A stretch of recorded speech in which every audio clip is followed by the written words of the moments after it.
Konnichiwa, race fans. This is race number 5 of the Smokin Gobbler Truck Series here at Tsukuba Circuit, a 1.27-mile racetrack with 12 turns.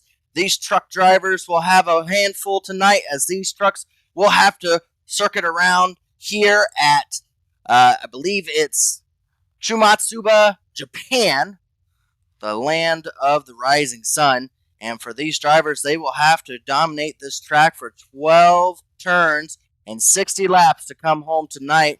Tonight, we'll see who will come out on top with the victory. We're going to go ahead and go over the point standings as qualifying is underway. Lap time's already under 58 seconds, so they are flying out there right now. Jake Roll up at the top of the point standings with R.C. Anderson looking only about 5 points out from Jake there. Ethan Burrell in third, Ethan Stanley fourth, Alex Vandersant in fifth, Scott Crump sixth, Tom Bourne seventh, Brent Jones having a good points run so far in eighth, Matthew Weeks in ninth, Lethem Joyner in 10th, Sean Ryan there in 11th. We haven't seen much of him, but when it comes to road courses, he's going to be one to have to keep an eye on, a previous road course winner. And then 12th is going to be Nathan Mann.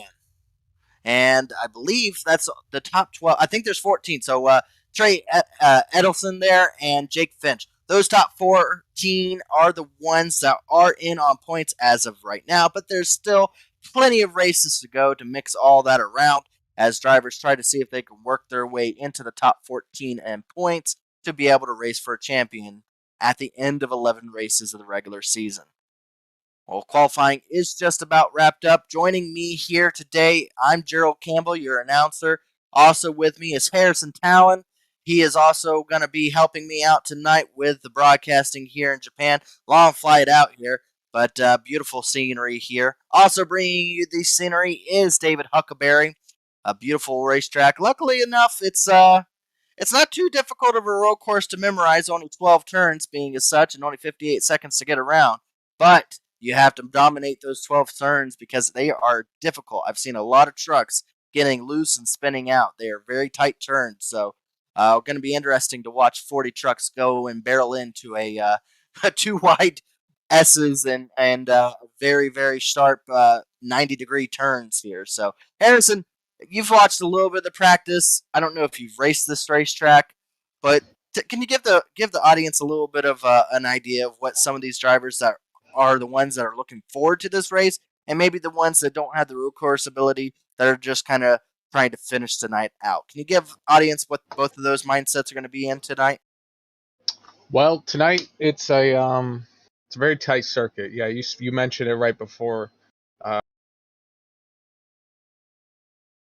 Corners, hairpin-esque that you're seeing around this racetrack, and it's going to make for a lot of really close-quartered racing, and maybe a lot of contact as well, because these trucks can withstand a lot, and I'm sure a lot of these drivers will be putting that to good use. But as far as the road course ringers that we know to be up front, week in and week out on road courses, whenever we do race them, they're right at the top right there.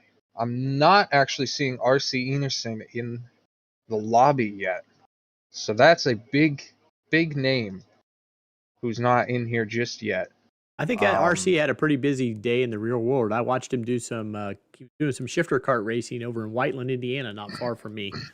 They had a charity event, and he was racing against James Hinchcliffe, Connor Daly, Ed Carpenter, Rossi, Kyle and Eilert. They were raising money for charity, so RC probably had a full real-life racing day. Now, R.C. Anderson not being in tonight's race does open up the question who is going to come out here to be the dominant driver. There is a lot of other experienced road course drivers that look to capitalize on R.C. not showing up. Why we put emphasis on R.C. is because R.C. has been one of the most dominant drivers here in Elite right now, and when it comes to road courses, has been the dominant driver on the road courses, as he should be, being an IndyCar driver in real life. But we also have a few drivers looking like they're going to be strong already up front here that I've mentioned. Sean Ryan right now second in qualifying. Alex Vandersant, another driver that is very well known for his road course abilities. Qualifying has about 40 seconds to wrap up. They give them 10 minutes here for the road courses because just one little wheel off ends up counting or not counting the laps, so they give a little bit of a leeway to some of these drivers to be able to put down quite a few times. So more likely the drivers that you see qualifying in the top 10 are going to be the strong. It looks like we have about 15 seconds, and then we'll give it over to David to go about doing a race rundown. And then, then we get some fun racing, Harrison. We're going to get to see, I mean, one thing you got to worry about with these tight turns is obviously block tracks. The last couple road courses Elite's had, both in Cup, Xfinity, any of them, there has been a record number of cautions on road courses just because of all the stack-ups that have happened. So it's going to be interesting to see how that plays out. I'm going to give it over to David as qualifying has wrapped up here for the Truck Series. All right, looking at the lineup, we got Alex Van Dezant on the pole, Sean Ryan in second, Ethan Stanley third, Drake Berry, rookie, in fourth, Ethan Burrell fifth, Chad Frankenfield sixth, Scott Crump seventh, Matthew Weeks eighth, Jesse Rasmus, also a rookie, in ninth, Jake Roll, our points leader, in 10th, Michael Hosack in 11th, Ori Abbott in 12th,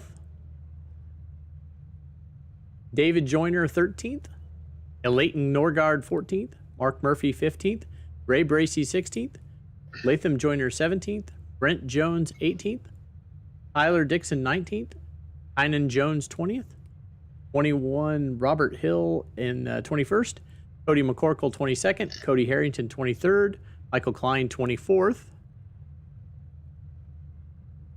25th, Jaden Rasmus, 26th, Alexander Gray, 27th, Sam Botwell, 28th, Cash James, 29th, Jake French, 30th is Nathan Mon, and 31st, Josh Freed, and 32nd, Kendall Noah Player. That is everybody for tonight.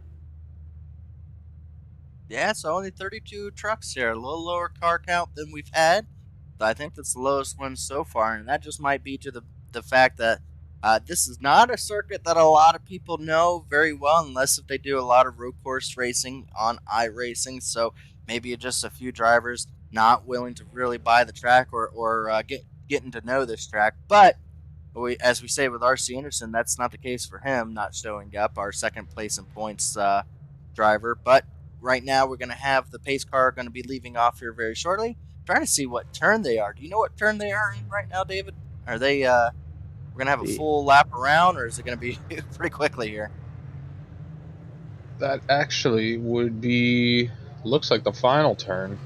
Okay, yeah, we're going to go green very quickly here. That's not a lot of time. Chad actually extended the yellow. All right, that's a good thing, because I was it's pretty close. These drivers were not going to be able to get rolling fast enough before they were going to go green. So they did extend the... oh, wow, that's a new inlet there that you put on there for us, Dave. Is what would... is that the track there on top? Map. Yeah, we use that in Formula One. Doesn't apply too much. It's not really exciting when at the oval races, but on the road courses, it kind of gives you an idea. Yeah. I like it. It'll be interesting to see if we do end up getting maybe some green flag pit stops. What types of strategy be played out. We could keep paying attention to that track map, pay attention to where certain drivers are. So definitely a great tool to have right there at the top right. Yes, the Truck Series, where we get the hand-me-downs of the Formula One guys. So the track map is looks like a car still has yet to leave the back straightaway. Might need to catch up there.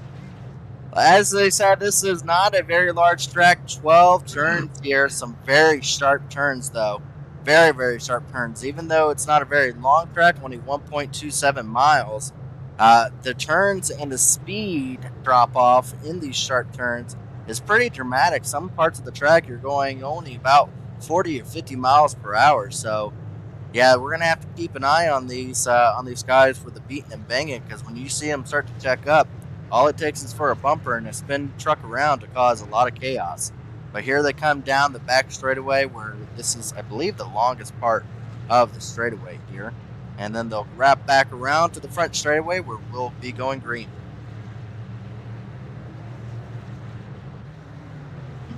Well, the pace car is coming off. We are here in the rising sun, the land known as the rising sun, Japan, where we're going to go racing, where the racing gets good and the good gets racing. And looks like the green flag is out. Alex van der Sant out to a really decent lead there. Sean Ryan now going to be trying to see if he can clear himself down for second place. Here they go into turn 1. So far, no driver contact as of yet, but they're about to wrap around this S's to a very fun part of the track. High bank turn where it's a 180. They go back around the opposite direction as you put down the speed as fast as you can to another straight, very difficult S's right here, to where it puts you back into another high bank turn.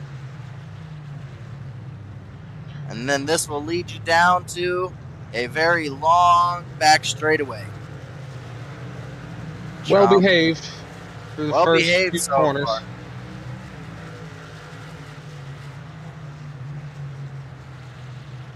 That's a quick lap here at Tsukuba. Yeah, already back around to complete 1 lap. 60 laps tonight is the distance. As they already got a car off there, 39 off a little bit in the back. Keeps it going, though. We're going to see a few drivers accidentally take a wheel off. One tire off in the grass, and it's like glass. It just, or snow, it just kind of lets you slide for a while. So very easy to go off here. Ethan Burrell right here throwing us around in 3rd place.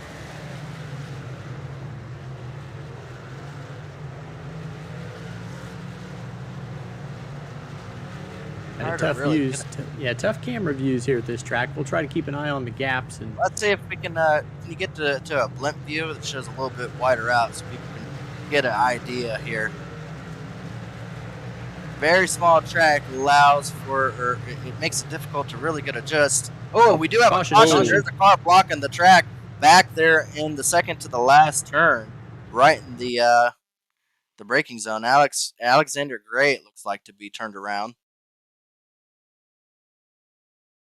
The first car flagged involved is Nathan Mon, who is one of our chase cars. Gets around and kind of blocks the track, and he's probably going to have some people coming right at him. Yeah, did a smart move, put that thing in reverse. I don't know if that was what caused the wreck, though. I think it was Alexander Gray. Go look and see what Alexander had to get involved in. For Wally Racing. And this is a hard part of the turn. Very easy to get loose, but I think he might have had help. Yep, he had some help. Yes, he did. From the 28 truck of David Joyner there. Looks like Robert Hill. Robert Hill around. Spinning to maybe avoid it. Not sure. Cody McCorkle also involved. Oh no, he got loose too. Just locked up the rears. Yep. On Robert Hill's part, but yes. 28 definitely got into Alexander Gray right there. Well, they did announce that he was at fault for the incident. As we saw, he got in a little bit too deep there and got in contact with Alexander Gray. Spun him around, but it looks like there's not going to be any trucks that are going to be out from the incident. All small contacts, and we're going to be able to keep going here once they throw the green. Caution is out. Right now, leading is Alex van der Sant. Sean Ryan there in second. Ethan Burrell and in third. Chad Frankenfield has moved his way up into 4th position. Drake Berry there in the 01, one of our rookie drivers. I think is this his first start of the season for Elite. I don't remember seeing for Drake Berry. Yeah, I think he's listed at the very bottom of the entry list, so I think he's a new ad. Yeah, and there's Matthew Weeks there in 6th position. Jesse Rasmus there. Yeah, we saw his relative, I think it is. In 8th position is Michael Hozak, our Canadian driver. Ethan Stanley there in 9th. Has dropped back a few positions, I believe, from the start of the race. He got here pretty well from Formula One. He just won in Coda here earlier this evening. Wow. Well, he made it all the way over here, huh? Corey Abbott there in the 10th position, having a good run for himself. And then it's Aiton Norgard there in the 11th position. Brent Jones, wow. Brent Jones in a really strong run here on a road course. Not something that I would normally see Brent Jones for a road course, doing a really good job in 12th. Caton Jones there, our Australian driver, in 13th. Ray Bracey also having a very good run for Wally Racing there in 14th. And Tyler Dixon, our overall series sponsor there, in 15th position. That's our top 10. As it looks like they'll be coming this time around, I believe, to take the choose, or I don't know if they double file up here. It looks like they will. I'm not sure if we do choose cones on road courses or plate tracks either. Doesn't look like there will be a choose cone, so we'll just be lined up in the normal position there.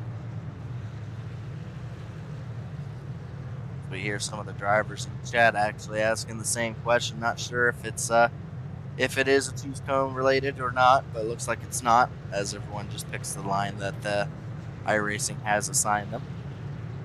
One more So lap. these drivers can afford to go a little hard here. We know it's early in the race, but these drivers can afford to go a little bit harder here than they would in the final run, based on the amount of laps that they do have to run compared in this stage to the final stage, and they could learn more about their truck as well if they run harder and put it on the limit, see what works, see what doesn't, see if where you could save a little tires, see where you could make up a little bit more time on other competitors. A lot could be learned here in these next 15 laps. So these are some big laps for these drivers, and they'll be looking to learn a lot about their trucks. So look for a few of them, if not most of them, to go hard here to the end of the stage.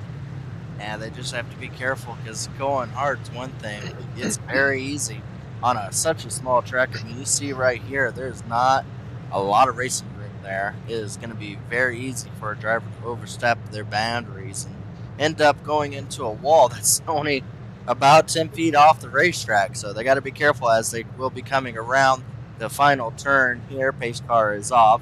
We'll see when Alex van der Sant takes the green.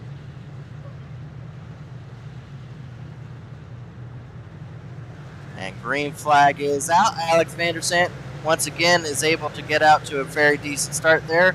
As again, Sean Ryan's going to try to see if he can cut down in front of Ethan Burrell. Ethan Burrell now is going to have Chad Frankenfield to his outside, see if he can cut him off before they get to the S's, and will do so. So now just he'll have to protect the position going to the inside.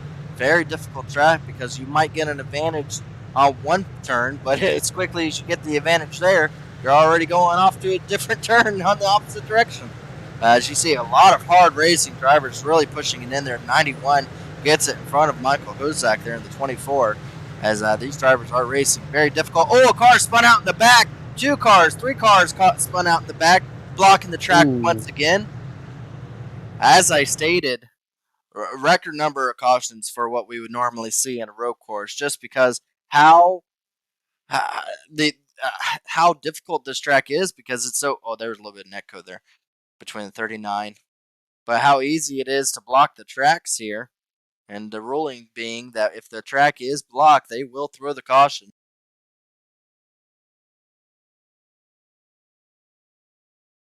Yes, and if you see him, if your viewers see him, that he's not completely in the middle of the track, it's basically, if the drivers have to take evasive maneuvers, really, like they are having to do right now.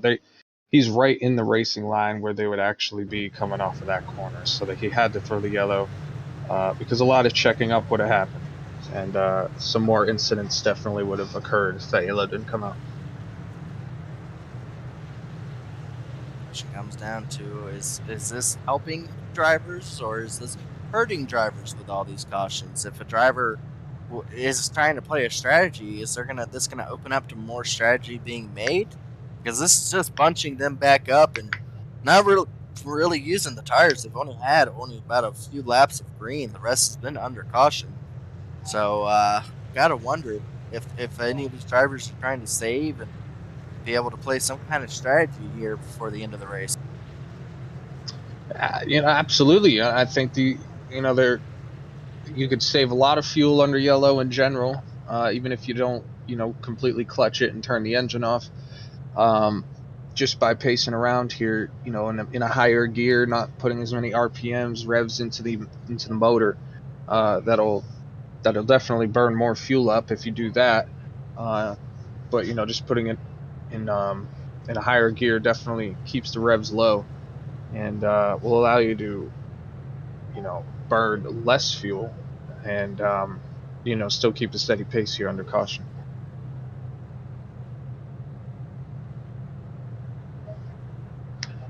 So far, I haven't seen anyone really take pit road. So if anyone's trying to play strategy, they are not willing to go down pit road just yet, so early into the run. It can be a little risky because you never know. We could run to the end of the stage. If somebody did want to take a risk, come down pit road, get tires, fuel, and maybe stay out at the end of the stage there, if they know they're not going to be able to get those points. Speaking of stages, what are our stages here tonight, David? I believe, button for you. Sorry, I had another. Here you go. 20 laps. There we go. 20 laps is our first stage. 3 sets of tires for these drivers, so almost halfway already into this first stage for them to try to see if they can collect points for the top 10 drivers right now. So we will start seeing a little bit more battling when it comes closer to that all-around 10th position as points become a lot more advantageous for a driver trying to make the playoffs as we get later in this playoff run, as we saw how close it is at the end of the top 14 in points. Go ahead and pull up the top 14. We'll show them real quickly just how close it is back there. And any of these points right here that they get in these stages could that's rookie points. That one. There we go. 2 point, 2 point, 2 point, 1 point, 1 point, 1 point. So top 14 making in on points, and you can see right there how close it is on points for these drivers. Only 5 races in. There's still 6 races to go before the end of it.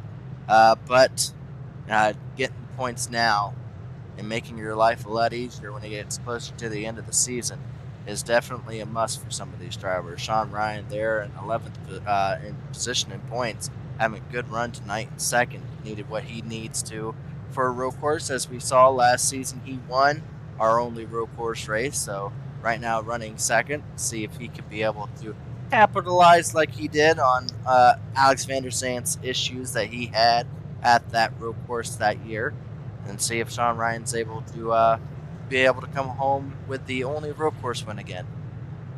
As they are lined back up, they will be going green this time by once again. Right now, the lap leader would go to the pace car.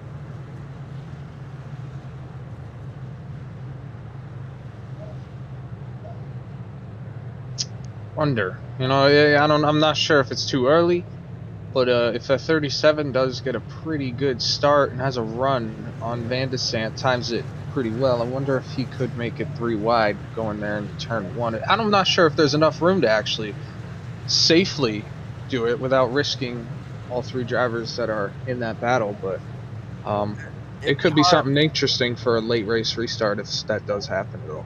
Alex van der Zandt would have to have had some issue to allow that. He has had good jumps.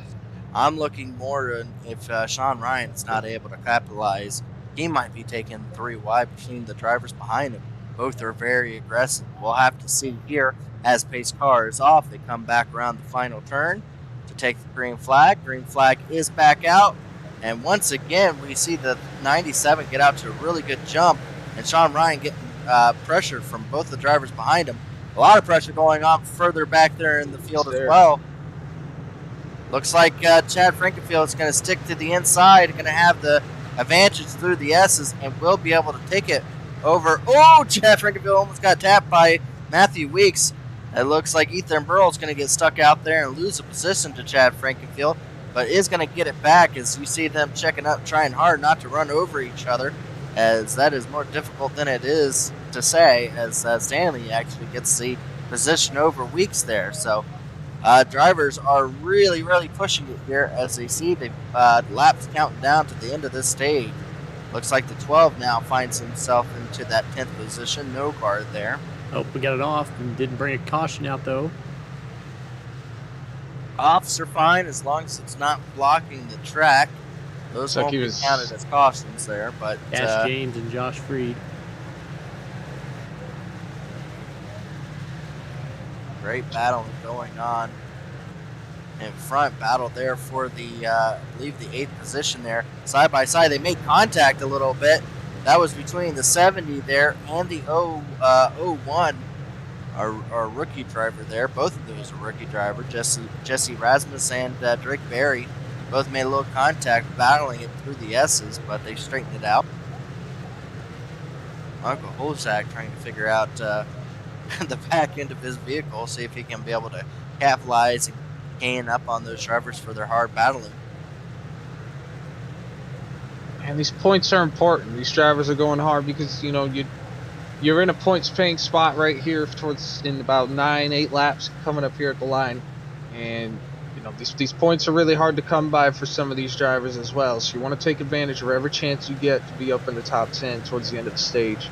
And get as many points as you possibly can, because you don't know how those will be put to use towards the end of the regular season. Sideways, Scott Crump has turned.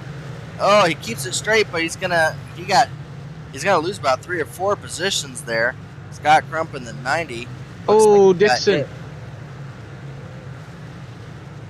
Dixon and off. He went over to the tire barrier right there. He got it back going. No harm, no foul to anybody else involved in that. Let's see if he got turned or if he just got loose. Looks like he got catch the grass. Yes, he did. That will happen to you. You touch that grass, you will be spun around. Well, one thing we're seeing though is Alex Van der Sant is taking off from them. As now it looks like Ethan Stanley got around Matthew Weeks, now putting pressure hard on Ethan Burrell there. Ethan Stanley lost a couple positions in the start of the race, trying to gain them back now.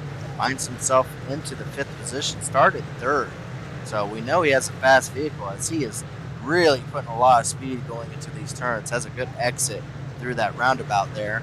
Going to get another opportunity on Ethan Burrell when they come to the next very sharp turn on board with Ethan Stanley now. We'll see how hard he pushes it into the turn. Is he going to look underneath? He gave a look, but he's not willing to take it just yet, trying to capitalize coming out of the turn, get the momentum. Ethan Burrell has a great exit, and it's going to be able to defend him going down this back straightaway. This is the back straightaway coming back around. Right there is the entrance to pit road. If you went down pit road, that would be the way to go. As they come back around to the start-finish line right there is the start-finish line. As here they come back around to a very he's going to go. Ethan Stanley throws it in there, not willing to wait, needs to get the positions now that he can. Is side by side still with Ethan Burrell. Ethan Burrell holds him off as they go once again into a very, very sharp turn. Once again, 90 or 180 degree turn there. As Ethan Stanley trying to see if he could be able to find a way around Ethan Burrell there. Trying to be latest on the brakes. It almost worked there. Almost. He got there beside him, but didn't get the run off of the corner because of, you know, basically how he entered and where he had to exit. The bottom lane, you have to carry less speed coming out of the corner to actually make it and not hit the driver next to you. So it has only been 4 laps, and these drivers are already 5 seconds behind the leader. That is how fast Alex Van der Sant is on track right now. Has left them in the dust. And he has about a little over 2 second lead over Sean Ryan. So right now it's Alex Van der Sant's game, and the battle still rage on behind him. I wouldn't be surprised with the pace that Van der Sant has that he would catch, as you can see on the track map right there on the top right, those 3 trucks are on the back straight coming through to the final corner. I wouldn't be surprised at that pace that he could encounter a few of those back markers there towards the end of the stage. Our points could leader be a had tall off. task. Oh no. Jake Roll. 93 Jake Roll, who was looking forward to tonight's race, was saying he enjoys racing. Could have been a lot Kynan worse. Jones stopped in front of him. Could have been a lot worse for Jake there. Yeah, luckily able to keep going. Looking to capitalize on R.C. Anderson not being here. See what happened to make Kynan be in front of him like that.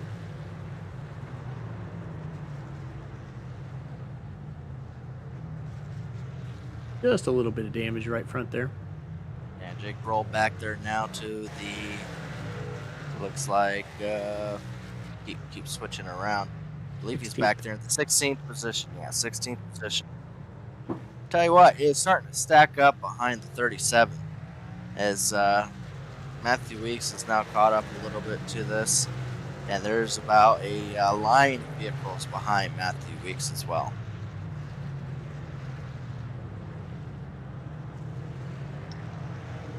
Oh, Ethan Stanley's trying very hard. He's burning up those tires, trying to figure out a way around Ethan Burrow.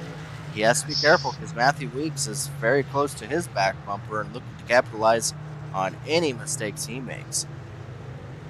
Yeah, it seems the 37 is holding this bunch up right here.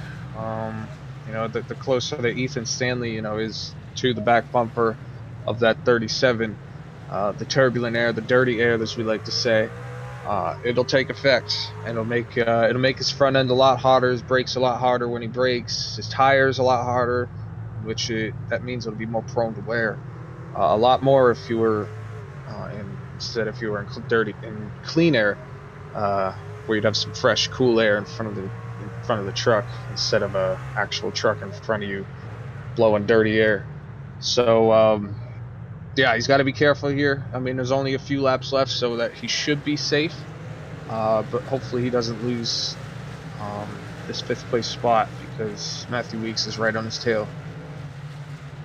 Looks like he dive bombs early into the turn. Takes a lot shorter of a turn, keeps it tight.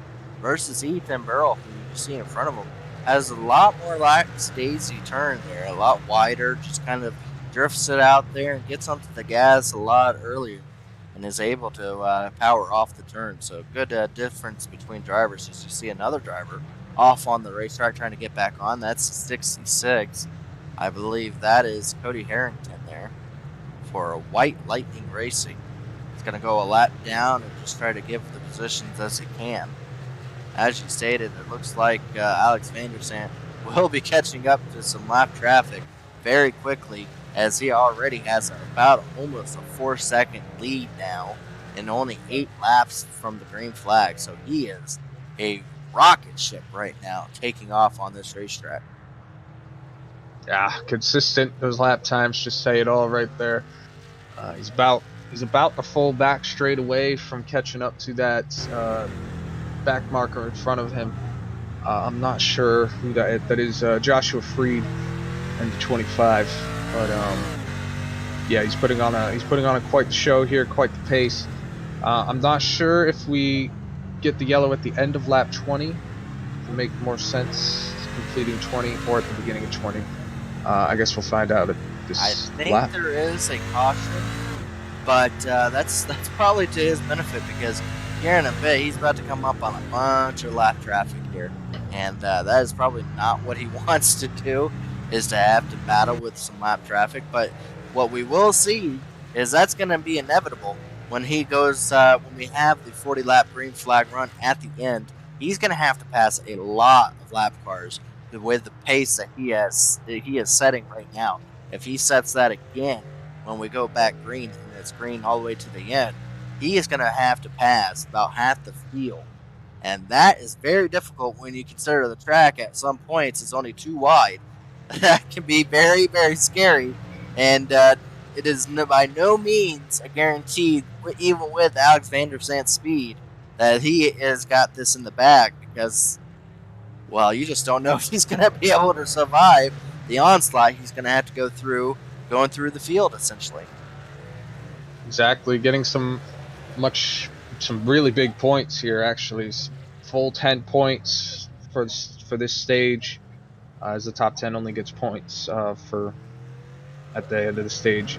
And yeah, Jake Roll's not in the top 10. He's not scoring any points. RC Enerson is not in the race tonight, so he's not going to be scoring any points at all. So looking really good for Van de Sande to make up a bunch of points on the leaders here at the championship. Here they come down the front straightaway. Oh, he gets a little bit of the grass there a little bit. Well, overstepped the boundary just a little bit there, but has went ahead and passed it. And you see some of the lap cars now, he's having to go around. Now the question is, do they throw the caution? I would have thought they did, but they didn't. I would have assumed they would have thrown the caution here, but Alex Van de Sande is the stage winner. Yep. As he only had about 4 or 5 more seconds before he would have been in a big pack of vehicles having to try to get through him. So he is probably thankful that he gets to delay that just a little bit before having to go through that mess. But Alex Van de Sande is our Stage 1 winner here for Do Good Motorsports, with Sean Ryan in second, Chad Frankenfield third, Ethan Burrell fourth, Ethan Stanley fifth, Matthew Weeks in sixth, Josh Berry, not Josh Berry, sorry. Yeah, maybe Josh Berry. Drake Berry in seventh, Michael Hosak in eighth, and 12th is Ayton. Am I saying that right, David? Ayton? 12? Yeah, number 12. A Leighton? A Leighton. The 12 for the 9th position, and David Boyner there in number 28 for the 10th position. So those are our top 10. Those are the drivers that go home with some points, regardless of how this ends up at the end of this race. Still a lot more racing to go, as you see drivers trying to catch up to the back of the field. It's a very small track, so before they know it, the leader will be coming close to pit road to be able to go down pit road. So they want to hurry up and get all these trucks back all lined up before they go down pit road, as they all try to rush to get into that line. Real quick here, while we're during our caution, we'll do a rundown of our sponsors. Of course, our series sponsor is Smokin Gobbler. Smokin Gobbler Barbecue is Abingdon, Virginia's finest smoked barbecue. Let the Smokin Gobbler help out with your next large group gathering and party. You can message them on Twitter at SmokinGobblerQ. Then our premier series for the Elite Racing League, TA Services. For over 36 years, TA Services has been a trusted domestic and international full-service third-party logistics provider, offering freight brokerage, managed transportation, warehousing and fulfillment, and cross-border logistics services to shippers around the globe. TA Services moves what matters to you. Let the TA Services team make ship happen for you. Second one is Blue Egg Marketing. Blue Egg is the marketing department for small businesses. They're your marketing department. Small business owners, Blue Egg is your biggest fan. And finally, Brixi Cam. Brixi is an adventure-backed tech company based in Toronto and Boston. They are on a mission to reimagine the group photo experience. Gone are the days of carrying around a tripod or selfie stick. They help their customers and users tell better stories around meaningful moments. They let anyone tap into nearby cameras to capture group memories at iconic places, as if users were controlling their own native camera app, except now from a perfectly positioned vantage point. Today you can find Brixi at well-known sports venues and cultural landmarks across 4 continents. And our race sponsor for tonight is the Pit Pass Network. Pit Pass is your new home for everything NASCAR, from the latest news and reviews to driver QAs and interviews. PPN has got you covered. You can check them out at pitpassnetwork.com. Very nice there, David. You ever thought about doing commercials in real life? Do what? Real life commercials. You do it so well. Hey, when you do it enough times, you should get better each time you do it, right? Yeah, I guess. Yeah. Well, right now we're lined up. We'll be seeing these drivers, I believe, go down pit road. Did they just go down pit road, or are they going to be coming down pit road now? I think they already went.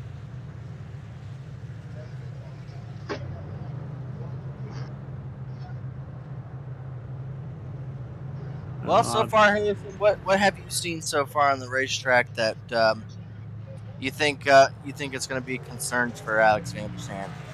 Do you think there's anyone behind him that he's looking at that he has any concerns about being able to spoil his funds at the lead? Maybe for this first lap, maybe Chad Frankenfield, because we know how aggressive he'll be. Based on his history. I think we all know that. But if he sees an opportunity, he'll definitely go and take it to the full extent. So he's here on the front row. He gained a spot on pit road, or a few actually. Ethan Burrell fell back to 6th on pit road. Not sure what happened there on the stop, because I believe he was 3rd. So yeah, I think Chad right here would probably be the biggest scare for Van der Sande, maybe about a lap. But just once he gets into a groove, he'll be able to just pull right away based on how fast he was on that first run. So I guess you just got to be careful of some bonsai moves. Not really sure what the word is, but bonsai. Bonsai. In Japan, we're worried about bonsai moves, I guess. Yeah, I think you're right with Chad. I think also Sean Ryan shows that he's got some good speed. I think he was definitely the second fastest. But Ethan Stanley now that he's past Ethan Burrell, it's going to be interesting to see if he's going to be able to capitalize and see if he can now be able to work his way up forward. Trying to see what happens here with Ethan in the pits. Well, we're going to be going green here. Looks like Alex Van der Sande has gone green. Green flag is out. Gets back up in front there of Chad Frankenfield. Good battling. Matthew Weeks now looking to try to make it 3 wide. No! Wow, they keep it going there, but no more contact. 24 around. The 12 round. Back into the wall. Big pile up back there. No caution for that. No yellow. Wow.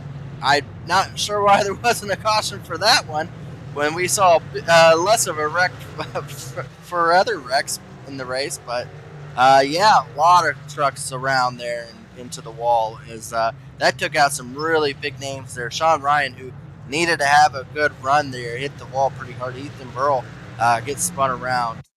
The 12 car, he was having a good run, gets into it. All started with Matthew Weeks and Sean Ryan making contact, and you see Michael Hozak get Ethan Burrell. The 12 car gets into Ethan Burrell there. 9 back into the hay bales. I guess you would call those hay bales. I don't know what they would be.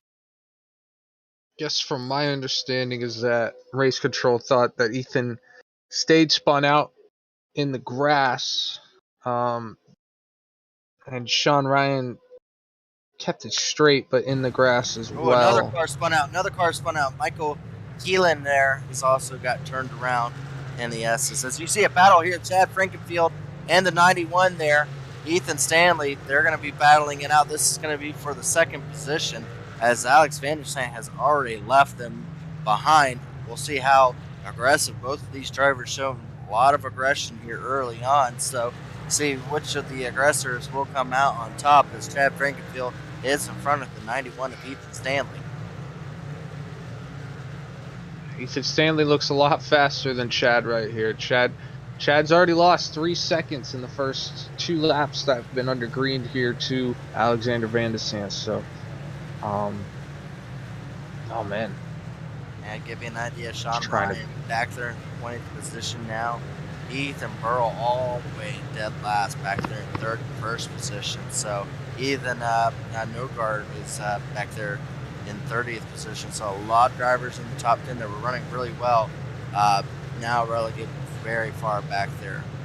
So unfortunate for them. We'll have to see if they can be able to work their way up before the end of this race. Still have around close to half the race still left to go as cars are going off all different direction back there. We got Cash James, I think, back there, got into the grass a little bit. So there's a lot of craziness going on right now. David Joyner was the driver off there. Still battling here for the second position there. We'll keep an eye on that as we go back and watch some of these incidents occur. Goes a little too far off into the grass, Dave Joyner.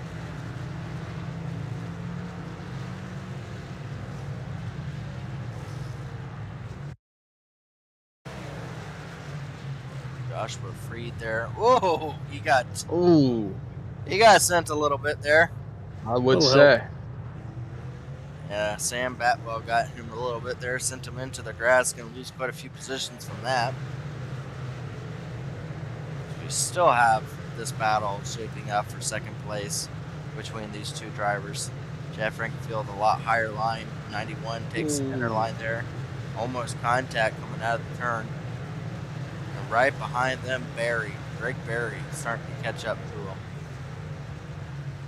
Now 4 seconds behind the leader.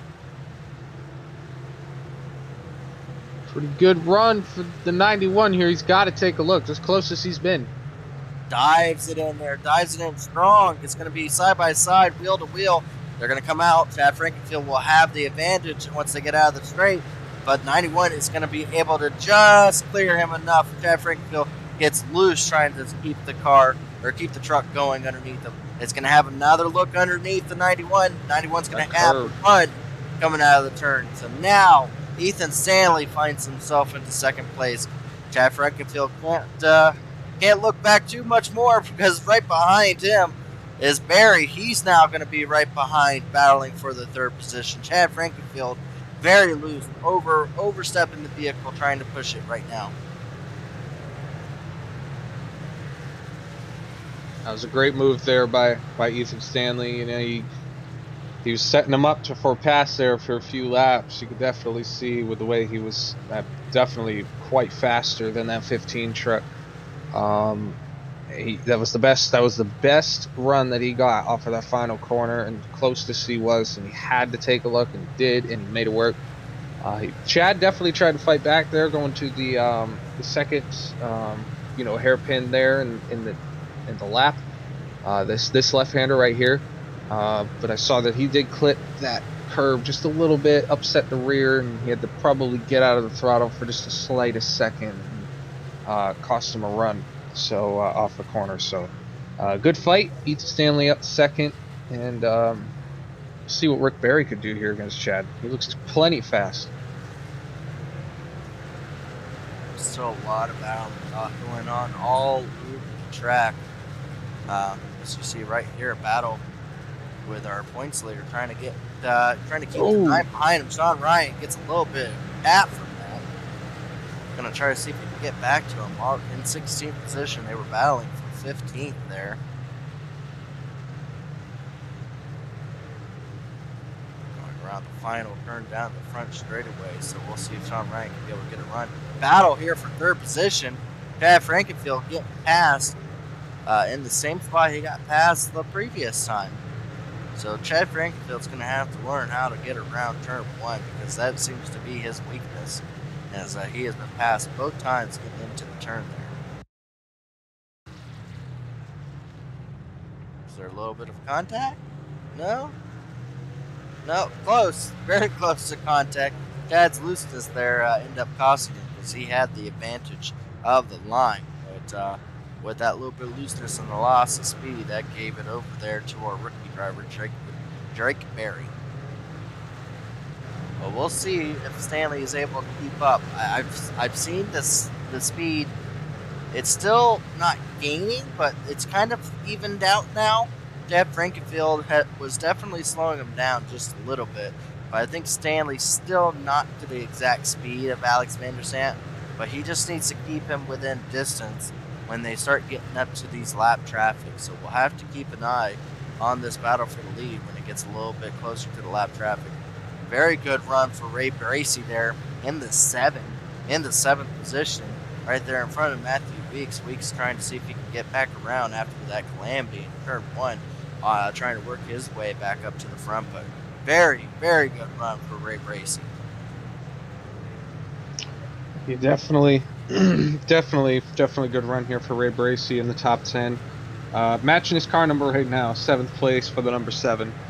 Got Matthew Weeks hounding him. He's a known race winner in the top 2 divisions, the Grand National Series and our Joint APS Cup Series. He's won one truck race, I believe, but he's searching for a championship. He's looking for a new challenge this year. He did a full year, I believe, in 2021B. Took off 2022A, and now he's back here for 2022B. I know it's all very confusing with all the numbers and all the letters, but it all makes sense technically. So, Sean Ryan around. Oh no! Again, Sean Ryan getting tapped and spun around back there. Gonna lose quite a few positions. Again, Sean Ryan just not having the night he was wanting to have. Caught up on the 05. Tried to lock up his brakes to miss him, but ended up spinning his truck around and lost around 4 positions because of it. So unfortunate for Sean Ryan to again finds himself back there around in, I believe, around the 18th position. So he's going to have to, now 17th after making that pass, he's going to have to figure out how to get around people without having any kind of these contacts, because he has a very fast truck, but these issues just keep pushing him further and further back, as we have a good battle starting to shape up between Chad Frankenfield and Michael Hozak, I believe. Yeah, Michael Hozak, also one of those drivers having a really good run tonight, catching up on Chad Frankenfield. I don't know what happened to Chad Frankenfield's truck, but it has started slowing down a lot, and that's allowed Michael Hozak to start catching up to him, trying to see if they can battle for the 4th position here. Yeah, that 15 has fallen off. Not too sure why, but Hozak, he's doing an incredible job. We don't really mention his name much here in the top 5 or top 10 too much here in the truck series or other series as well, but he's doing a fantastic job here in 5th, hounding down Chad Frankenfield. Looks quicker really at the moment. He's catching up right up to his back bumper. Yeah, great run here so far for that 24. Few of our drivers in the top 10 having runs of the season for sure for them. Both Ray Bracey and Mike Kozak, both of those drivers. Even Corey Abbott having a good run there in the 9th position. So all those drivers having a really good run. As you see, these 2 drivers starting to catch up on some lap traffic. Ooh, they both get a little bit loose coming out of the turns. He's fighting the car all the way down the straightaway, Mike Kozak is. Our Canadian driver doing a very good job there. Yeah, just needs to make sure he keeps on to it, because not too far back from him is Rasmus there in the 70s. So he's got to be able to keep the wheel straighter if he wants to try to see if he can get around Chad Frankenfield. But as you see, the way to get around this racetrack is to attack. And that's how these drivers are able to do it right now. Alex Van Sant now up to a 6-second lead on the field. He has around another, I would say, 5 or 6 more seconds, maybe just a few more laps before he's going to start getting into some heavy traffic in front of him. So we'll have to keep an eye on that, as he will start to slowly catch up on the back of these packs, and will have to endure the battles that he will have to go through.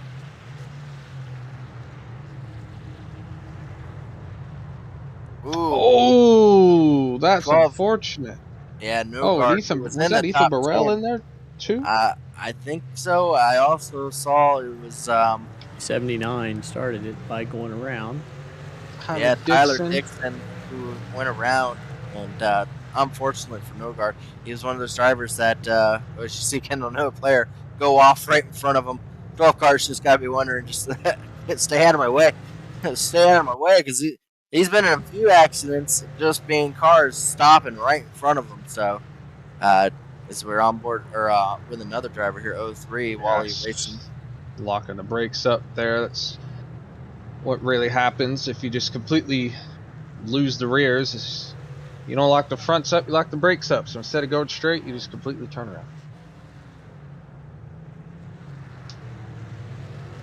You see the battle still there, fighting for the 5th position. Sean Ryan has now found himself back into the 14th position. He keeps battling back up into these positions where he was at. Now back into the position he was prior before spinning out to the spinning out. So Sean Ryan now at 14th. He's hoping to, he's got 23 laps to try to see if he can work himself back into the top 10 again.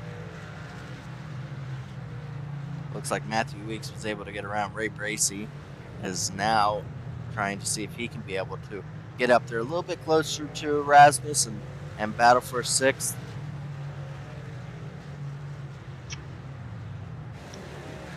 I think I'm gonna go. I'm gonna go scourge around real quick around the garage, around pit road.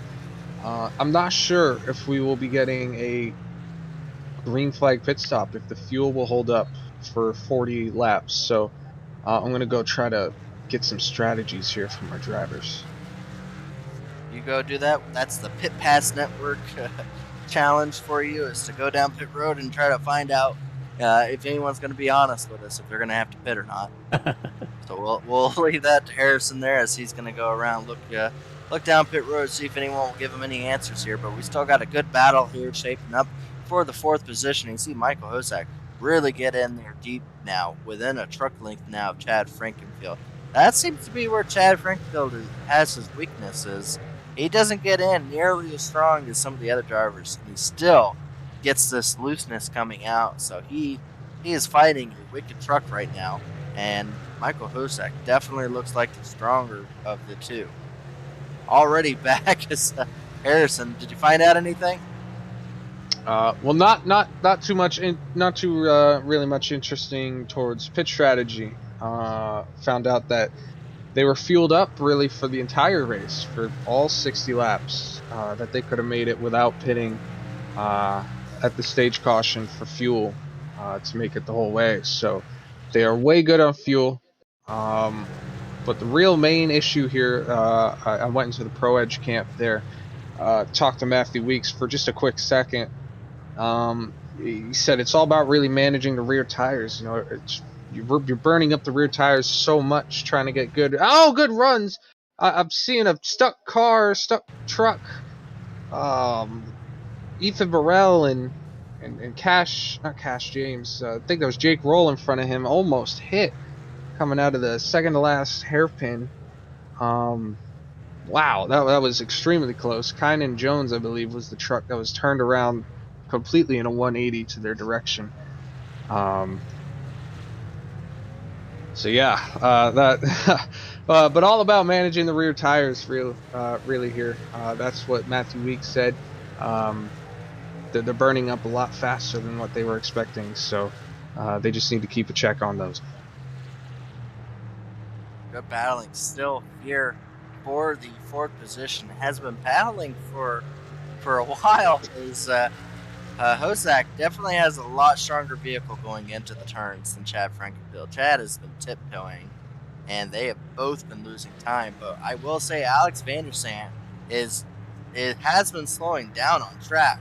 He has now reached the traffic, and he has lost time, as it looks like Stanley has started to gain some time up there.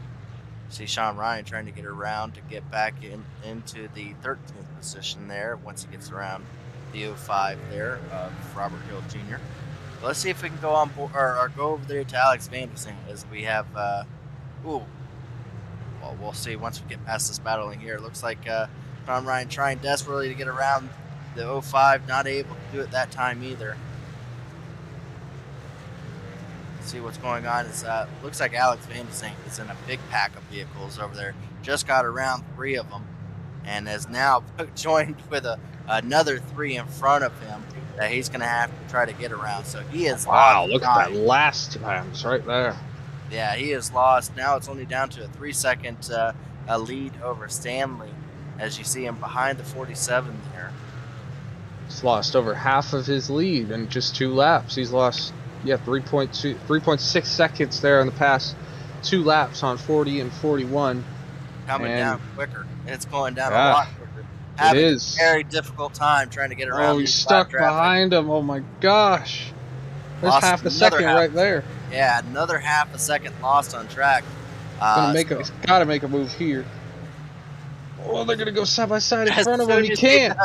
As soon as he does, they go side by side in front. He is stuck behind him, as he's stuck behind the 81 there of Alex. Lost a full second again on that lap. Under 2 seconds now.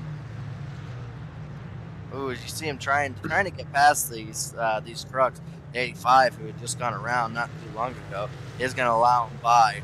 But the damage is done. He's lost a lot of times. Now the only thing he can hope is the driver behind him loses just as much time. But Ethan Stanley is showing progression out there. He has gotten around the traffic without any problem. He's dive bombed it. He doesn't care if they're lapped down or not. He's just looking to get around them as quickly as possible and has not really lost any time passing them, as he once again dive bombs another lap car trying to catch up. He's losing a little bit of time, but not anything of Alex van der Sant. Alex van der Sant has to notate that he can't do that all the way through the run, as there's still 18 laps to go. He still will have to pass another 10 or 12 trucks before the end of this. He cannot wait behind them like he has, or Ethan Stanley will catch up to him eventually, as Ethan Stanley has gotten around all the lap cars that Alex van der Sant has. So, yeah, definitely we'll have to keep an eye on that. Looks like another truck around there. It was the 05 Robert Hill Jr. See what happened there. We saw Sean Ryan and him battling really hard to see if anything happens. Looks like a little bit of a netcode situation got into each other, as it looks like also our 9th place driver into the wall. Jesse Rasmus into the wall hard, I believe on the front straightaway. Oh no, he takes Scott Crump with him, basically. Oh, well, we got a yellow. Oh, Sean Ryan involved. Oh, Rasmus again. No. Sean Ryan hard. Caution is out, as the wreck was on the front straightaway. Sean Ryan getting contact again, turns it around in front of the field. Sean Ryan is going to have probably the most incidents of the night, as he has been involved in a lot of crashes tonight. Yes, right in the middle of the track. You can't miss him without going into a. There's Rasmus. Yeah, Rasmus misjudged which way the 9 was going to go, inside or out, and went straight into him. So that will be the end of the night for Sean Ryan, who probably circled this race as the race where he was going to gain the most amount of points of the season. He needed it. He was on the cutoff zone there. I think he was just a few points above the cutoff. And instead of gaining a bunch of points tonight, he's absolutely going to do the opposite and end up losing a ton of points tonight. So awful, awful night for Sean Ryan, who had qualified in the 2nd position. Well, the caution is out. We're going to have probably around a 14 lap run to the end. But I got to say one thing. You would think this would be a bad thing for Alex van der Sant. I think this is a good thing to happen for Alex van der Sant, this caution coming out. Because now all those lap cars are going to be out of the way for him for a while. And he had the speed, the normal speed, by himself. But Ethan Stanley was dominating him on the, as you see them coming down pit road now. So we do have some pit strategy playing out right now. Looks like everyone's coming down pit road. But Ethan Stanley was doing a masterful job of getting through lap traffic, and it was working out fantastically for him.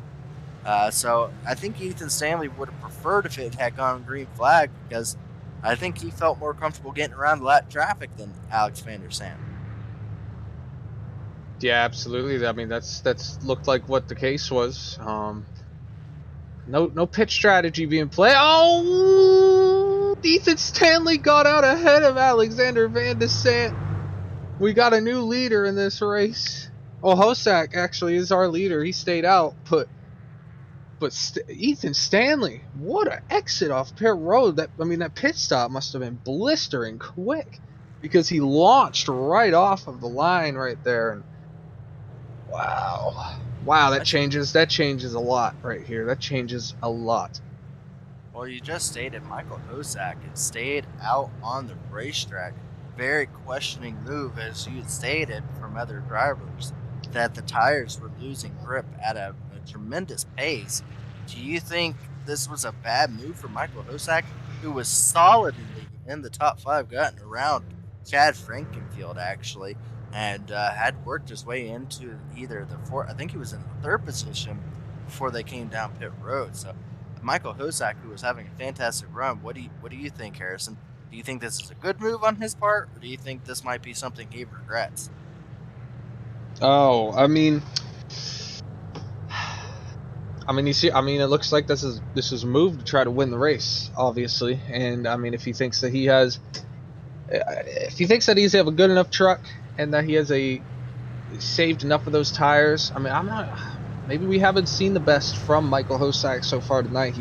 He's been in the top 5. There's nothing no fluke at that. So he's been fast. He's been up there all night long, all race long, and had to get in the 1 to green here as a wave around cars go by, and this is going to be a very interesting restart. I'm very excited. Yeah, this is going to be 13 laps. Our leader, Michael Hosek, who was a strong runner, is out there with no tires on it, old tires on it. And then we have probably been one of the most forceful drivers going into the turn. Definitely not afraid to push it. Has been Ethan Stanley, in a good way. Ethan Stanley is going to be starting on the outside, and then the person that's dominated this race of Alex Van der Sant now finds himself in the 3rd position. So this sets up all different types of things. Is Alex Van der Sant going to be able to try to get around both these drivers as quickly as possible? We saw how difficult it was for him to get around lap cars. How will it be for him to get around lead lap cars? Chad Frankfield, don't forget about him. He's definitely going to try. He's not out here for points. He's only here for wins. So there's a lot of things going on the racetrack right now, and we're about to enjoy it here for 13 laps. Yeah, Ethan Stanley is in prime position right here. Alex Van der Sant, he's going to have to deal with the slower Michael Hosek. You would assume slower based off the tire advantage that everybody else has behind him. Ethan Stanley's just got to hope that Hosek, makes the corner, and that that Ethan does get himself a good restart, so he puts himself in position in turn 1. So hopefully just make a pass right then and there. Green flag is out. He's going early jump for the 24. It looks like the 91's going to look underneath. Ethan Stanley to do. Oh, he gets losing on into the turn. No! Oh no! Oh, just get back out front. There gotta be a yellow ball. Big huge Put it out. Ethan Burrell, Chad Frankenfield. Golly, Matthew Weeks is up to 2nd. Barry was in there. Brixi to 3rd. So many of our top running drivers. We were wondering if the 24 was going to have any type of tires to be able to run it, and he slides through it. You see the 93 push the 15 up the racetrack into the middle of that wreck. It was a dive bomb city going into that turn. You see the 91 spin out there. Alex Van der Sant just had an easy time of it just watching it all happen in front of him. Oh my goodness. What this is Alexander Van der Sant's race to lose now at this moment, because he's just lost his most competitive runner at Ethan Stanley. He's all the way back. Oh, he got caught up in the wreck further. Oh man.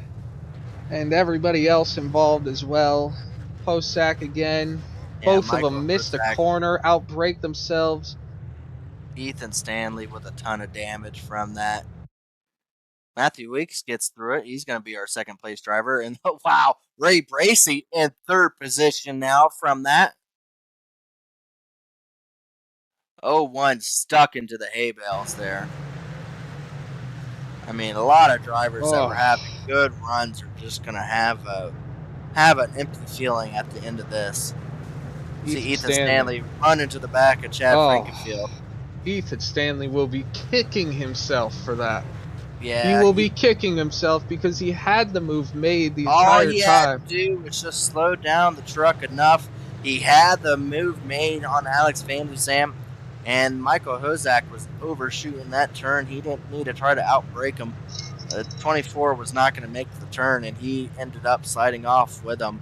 And unfortunately, it was chaos from there. You see here with Matthew Weeks, it just opens up. It just opens up. Wow. He's got nothing in front of him, man. What an opportunity. Great for some really good points. And you know what? Maybe he goes for the win here.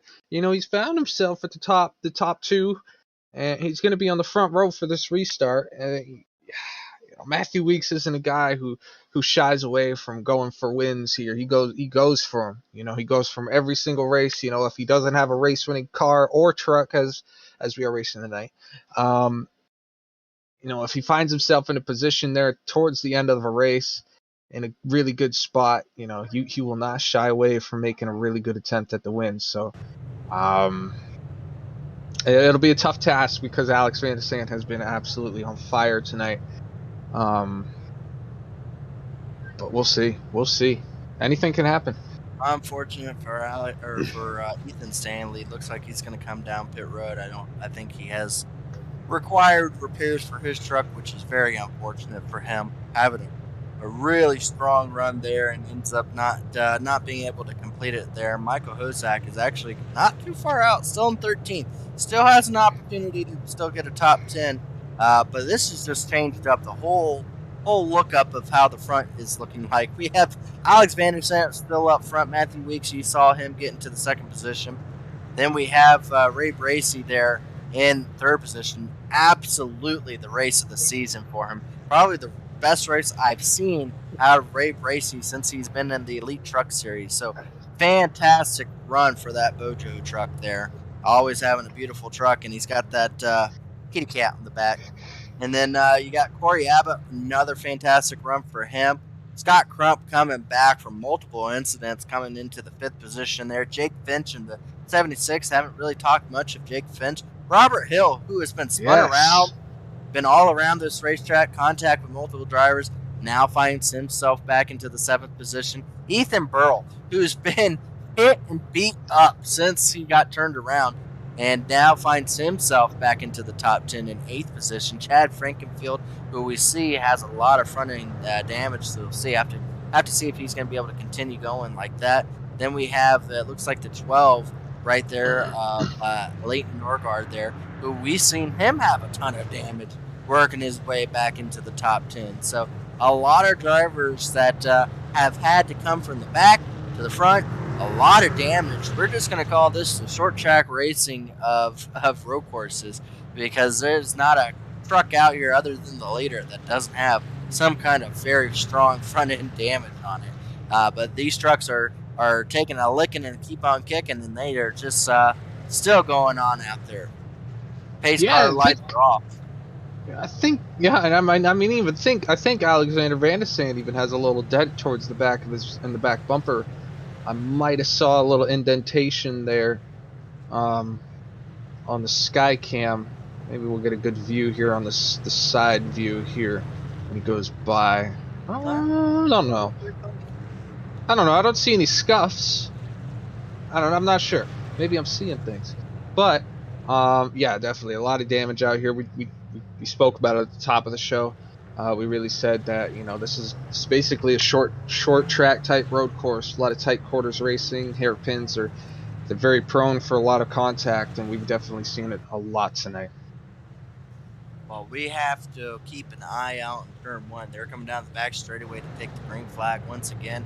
Turn one has been chaotic zone for sure. It seems to be the part where people overdrive it a little bit and end up getting into each other. We've seen that on multiple restarts. Will we see it again here tonight? Will Alex Van der Sant get a decent enough jump to be able to clear himself? Or will Matthew Weeks be able to battle for the lead here? They come around the final turn to take the green flag. The restart is underway. Green flag is out. Alex Van der Sant. We waited. It's a good start by Weeks. Maybe he crosses over, tries inside. Oh, no, he's going to run into the outside. He's going to try to pin him down here. Matthew Weeks on the outside. Can he get a run off of the corner? No. Alex Van der Sant is able to take the lead. Oh, we see drivers back there. Oh, contact back there. A lot of contact going on. Still able to keep it going green as they are are slamming each other back there for these positions, as it is all underway. You get what you can get right now. No matter what, you can't take the truck home with you. You're going to leave it here in Japan when you're done with it, as these drivers are going hard. As you Another see. yellow. Oh, another yellow. No! Oh, Chad Frankenfield spun around at the yellow. That was not the yellow, no, but my goodness. That was after it. What happened? My God isn't right. they big wreck going in, I think, the 90-degree turn here. No, through the S's. It looks like Dixon there and Kendall Noah. Yes, Kendall Noah gets spun around in the middle of the Oh, wow. Wow, that's a huge hit. Wow, that was a hard hit cones for Noah. on the track. Marshals are going to have to pick up the cones. That was a hard hit for Noah. Gets spun around and then just absolutely blasted by the 66 into the door. Well, you're not going to see anything from that, as that all occurs behind him from Tyler Dixon's point of view.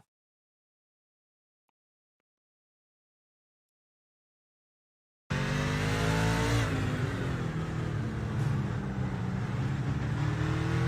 just see how tight these turns are. It's so easy to make contact. Oh, you see the Cody Harrington get into just didn't see him. He had a white truck right in front of him, came out of the turn, and there was a truck nowhere right to go. there. Yep, you could see him try to turn right there at the last moment, but it's just to no avail. He's going way too quick. And a 94 truck popped out of nowhere. What happened to Chad Frankenfield? He got hit going into that hairpin there after the yellow came out, and I believe he lost all those spots. Yes. Yeah, he's back into the 12th position. I think it was the 28 of David Joyner that may have gotten involved with him going into that turn, might have overshot the turn.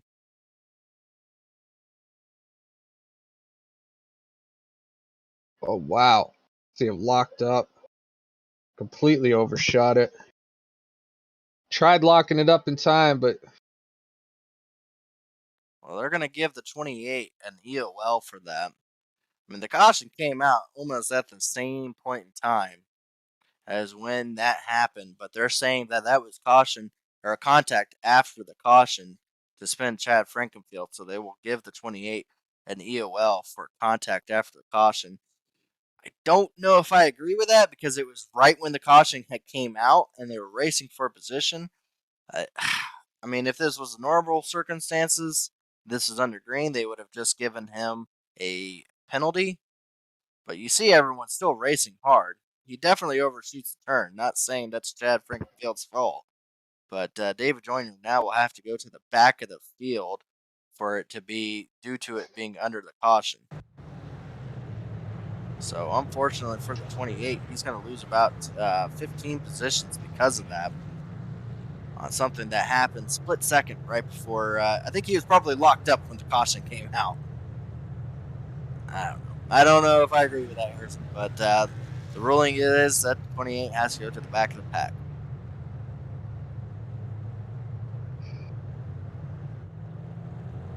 Definitely an unfortunate call. But this gives Matthew Weeks another chance. You know, I'm sure we saw Matthew Weeks have a really good restart there, Harrison. I mean, did. A lot better restart than I've seen anyone have on the outside groove, and was able to keep side by side with Alex Vandersand. That had to make Alex Vandersand sweat a little bit and a little nervous on this restart, because if the 11 was able to stay side by side, he would have the preferred line out coming out of that turn going through those S's. Yeah, he would have. I mean, if I'm Alexander Vandersand, I would have probably went a little bit sooner. You know, I don't think he. I think he actually did wait till the green actually came out to the end of the restart zone. So, I think I would go a little bit sooner if I was Vandersand. But if I'm Matthew Weeks and he does that again, you know, I want to make sure that I'm on that throttle pedal, you know, about 50% while I'm beside him. You know, I want to be even up just maybe a little bit behind him, just so I could see that car right on the right side without having to look right. But yeah, I mean, if I'm Matthew Weeks and I get that good of a restart and I find myself clear of him, but I'm basically on his back bumper, I'm gonna probably want to send that to the bottom there in turn number 1 and see what happens, honestly, because he really opened it up, Van de Sant, there on that last restart. And I had a little instinct, a little feeling that Matthew Weeks would have went down there and made a move. He didn't.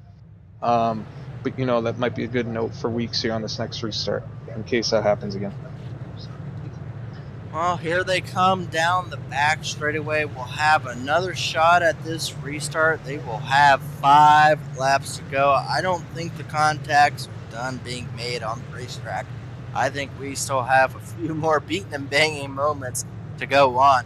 I just hope we get to talk to Ray Brixi, just because I think he's having just an absolute wonderful night. I think he's going to be super excited to be able to talk to us. So we'll have to see. As here they come. Pace car is off. They'll be coming around this turn here. They're going to be waiting on the 97 to take the green. We'll see if Matthew Weeks has anything. Wow, a lot earlier of a shot that time around. Oh, is he going to come up the racetrack? It's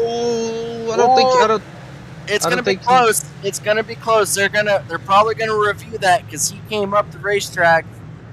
Might have accidentally gone up too high. I saw him make a last-second jerk down, he knew what had happened. On the restarts, you're not allowed to go into the other lane. If you choose a lane and you're on one lane, you're not allowed to go to the other lane. So we'll have to keep an eye on, see if race control reviews that. But definitely very close there, Harrison. Yeah, I mean, I think he went up probably half a lane. I don't think he went up the full lane. Oh, big contact! Oh no! Oh wow!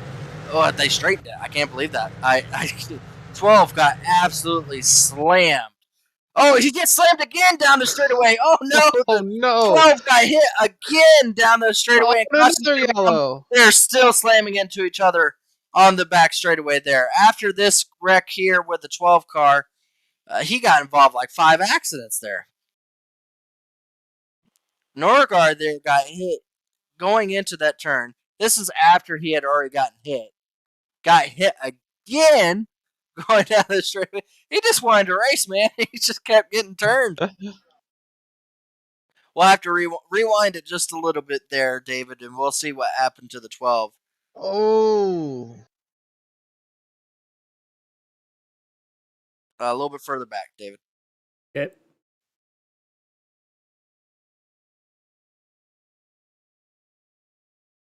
This will set up. Can you just rewind it just a second? There we go. Oh, wow, what a dive bomb. Dive bomb by Jake Roll. Spins the 12 around, and that's what sets up this other accident right there.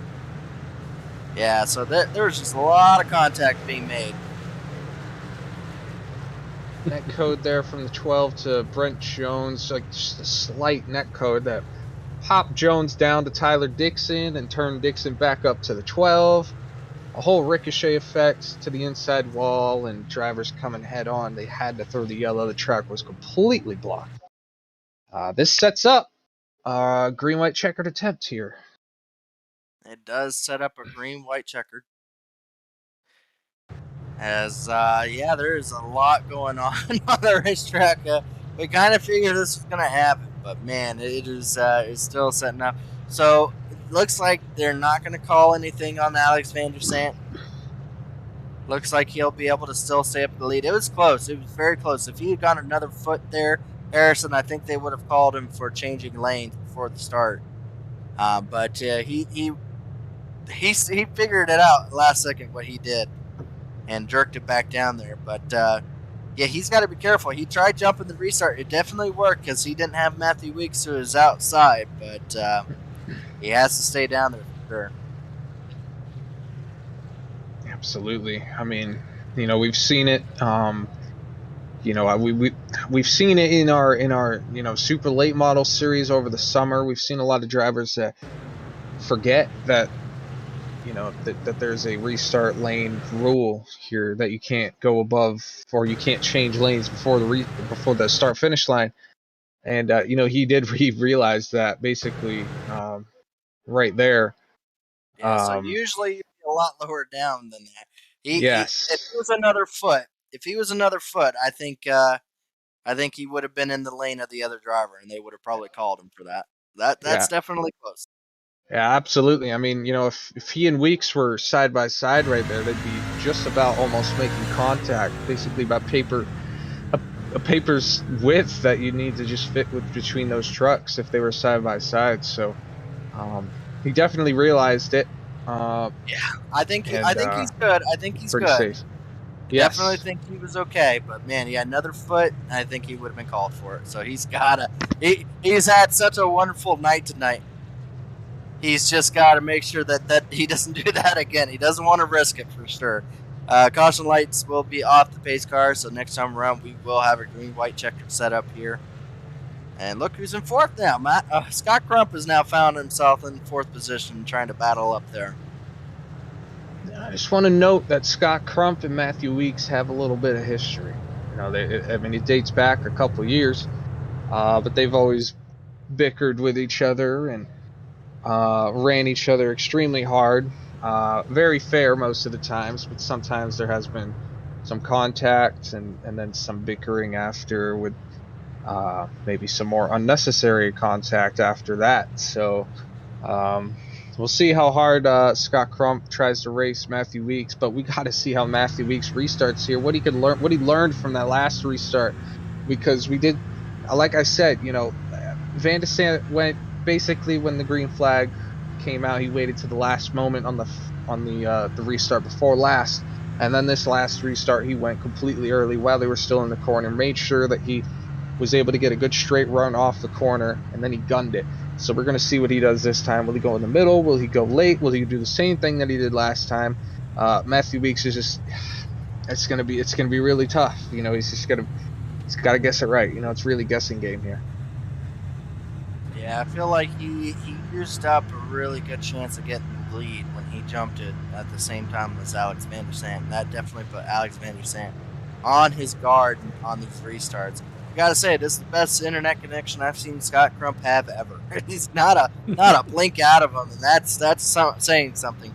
He is known for not being able to race for these things due to his internet connection, but he is on it tonight in fourth position. Let's see if he can make something of it. We'll be coming back around here out of the last turn. Alex Van der Sant gets out to another great restart. Oh, he gets almost got close again. He's got to be careful with those things. He loses it. Contact. He's gonna spin. Lead. Ray Brixi to the lead. They're gonna throw the yellow. Ray Brixi to the lead in the 7. Matthew Weeks sent a dive bomb into turn 1 and took out Alexander Van der Sant. Yeah, the 11 absolutely. I mean, Alex Van der Sant missed the turn. He missed the turn just a little bit and was definitely not down all the way to the bottom. He did. He opened up the bottom. He opened up the bottom. Weeks went in a little bit too hard. Made contact. The lockup on the right front right there from Weeks right before he hit him. He was definitely going in a little too hard, but yes, Van der Sant missed the bottom, opened up the hole. Weeks went for the move. It's just a little too hard into the corner, and Alexander Van der Sant is not going to win this race. Not yet. Not yet. It's not over. Yeah, the caution saved him because he didn't lose. I'm not sure how many positions. Let's see as he comes back. Actually, he did lose quite a bit of positions, didn't he? He's outside the top 10. He's outside the top 10 in at 11th position. Wow. So yeah, that's a hard pill to swallow for Alex Van der Sant. So this is how it sets it up now. As you see the carnage unfold, and you see Ray Brixi do look at that. Thread the needle right past Perfect for that Mojo car there. Just cleared it perfectly. Not an inch to spare, and he just gasses it. If that caution didn't come out, I think he wins it easily. He wins it easily because they were battling behind him. Matthew Weeks had lost all his momentum. I think Ray Brixi would have easily have won this thing if the caution didn't come back out. I have to wonder what going through Ray Bracey's mind as he is having, just the run of his career in Elite right now. But this is how it sets it up right now. Ray Bracey in first. Matthew Weeks is still going to be second. He will be counted for the caution causing, so he will get a point tally against him. But if he gets into another accident of his doing, he will have to park it for the rest of the night. Corey Abbott is in third. Scott Crump still in fourth. Jake Finch in the 76 in fifth. Ethan Burrell finds his way back into the sixth position with a ton of damage. 09, Michael Keelan. Haven't talked about him at all. Like, none. I don't think we've said his name. He finds himself in seventh. Chad Frankenfield is still motoring around in eighth. Jake Roll, he's been all over the racetrack. So he's in ninth. Michael Hozak finds himself back in the top 10, has a shot to try to work his way up further. And back there now in 11th is Alex Vandersam. The only driver without any damage now finds himself with a lot of damage, as there is no trucks out here without a scrape on the whole side or bumper bent in or anything. This is absolutely the short track of road courses, and I love this racetrack. A lot of action, a lot of, oh my goodness. What a race! What a race! I didn't expect to, have so much drama, towards the end of this race, especially when we got that run starting out there at the beginning of this stage. But wow, we're gonna go to our second attempt here at Green White Checkered. We have 3 attempts in total, so we could get one more yellow to rack them up one last time. So anything could happen here. And Ray Bracey, look at Ray Bracey out front right here. They're racking him up through 2x2 now. Matthew Weeks back in the same position that he was in before, but with an extra tally after that incident. So definitely not the group I had in mind that we might be talking to not at the end of this thing. But I am all for it. This has been fantastic running. Corey sure. Abbott into third. If I was Wally Racing there, I would be on the mic with Ray Bracey, just making sure he cannot miss a turn. He's never been in this position before. He's got to have the nerves of steel. This is his moment to shine. This is it. Everything is opened up for him. He's got probably the cleanest truck out there.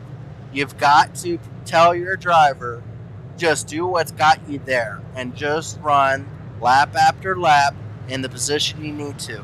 Make sure he knows the restart rules, because he probably has not restarted up at the front, so he needs to know these things.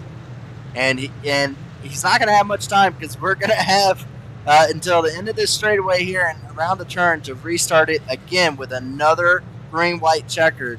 We'll see if we can finish it this time around, as the pace car will be off. I'm sure the nerves are high for the 7 truck there, as he will be coming around. He's going to have a good start here. As they're stacking up a little bit. Green flag is out. The 7. Oh, Weeks almost went down. Almost. He's still good. 7 car still good. Weeks looking to the outside. Oh, makes contact with him. A lot of contact behind him. Is it going to cause a caution? Oh, that's going to put it out. Big crash. Crump is around. Crump. Was that the final green-white checkered? I'm not sure. No, that is the second attempt. We have one more. No. We have one more. No. Oh my goodness! You see the 03 just spin Scott Crump around. It looks like Chad Frankenfield got a hard hit from that. Unfortunate for Kendall Noah player also getting involved. You see a couple cars going to the outside wall, get stuck into the hay bales. The 01 that's not the first time that's happened tonight for him. So the 03 absolutely locked up his tires and caused a big damage. What is it? The 03? What's the real number on him? Who is that? 09.